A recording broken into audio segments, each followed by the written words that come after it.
जीवन एउटा यस्तो उपहार हो जुन हामीले बिना शर्त प्राप्त गरेका छौँ।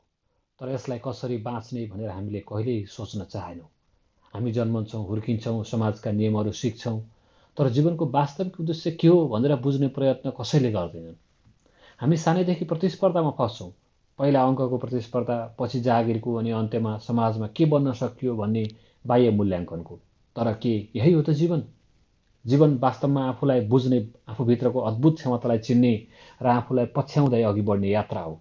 यो बाहिर देखावटी होइन, हाम्रो मनको भित्रबाट सुरु हुन्छ। आफैलाई चिन्ने यात्रा भनेर भनिन्छ। हामीले संसारलाई बुझ्न खोज्ने भन्दा पहिले आफूलाई बुझ्न आवश्यक हुन्छ। आफू के चाहन्छु, म के गर्दा खुसी हुन्छु, के म जुन बाटोमा छु त्यो मेरो हो कि अरू कसैले बनाइदिएको बाटो हो? यी प्रश्नहरू गम्भीर छन्, तर आवश्यक पनि छ। किनभने जीवनको दिशा त्यो बिन्दुबाट मोडिन्छ जुन दिन तपाईँले इमान्दार भएर आफैसँग प्रश्न गर्नुहुन्छ।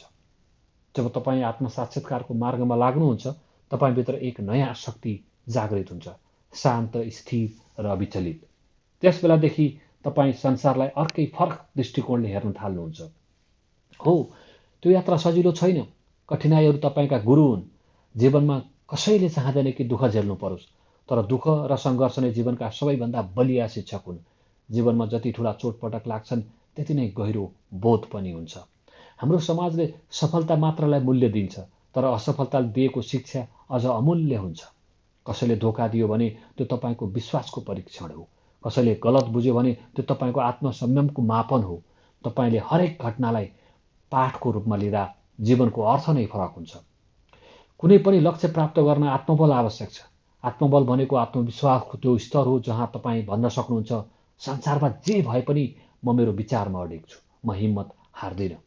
तर आत्मबल जन्मजात हुँदैन, यो बिस्तारै बनाइन्छ, दिन प्रतिदिनको अभ्यास, अनुशासन र सकारात्मक सोचबाट। हर पल तपाईँले आफूलाई सम्झाउनुपर्छ, म असाधारण मानिस हुँ, म जुनसुकै परिस्थितिमा पनि अघि बढ्न सक्छु। अहिलेको युग छिटो सफल हुने सपना बेच्ने युग हो। 30 दिनमा जीवन बदल्ने तरिका, 1 महिनामा करोडपति बन्ने उपाय जस्ता जस्ता बाचा गर्ने सन्देशहरूले हामीलाई छिटो नतिजा चाहिने बनाएका छन्।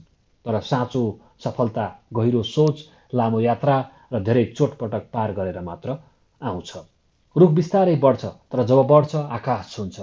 तपाईँको सफलता पनि त्यस्तै हो, आश्चर्यजनक तर धैर्यको प्रतिफल। अन्ततः जीवनको सार प्रेममा लुकेको छ। तपाईँ जतिसुकै सफल बन्नुहोस्, जतिसुकै प्रसिद्ध बन्नुहोस्, यदि तपाईँभित्र माया छैन भने त्यो सब अधुरो हुन्छ। दया गर्नुहोस्, सहानुभूति राख्नुहोस् अनि सधैँ सम्झनुहोस्, हरेक मानिससँग उसको आफ्नै युद्ध चलिरहेको हुन्छ। तपाईँको एक मिठो शब्द, सानो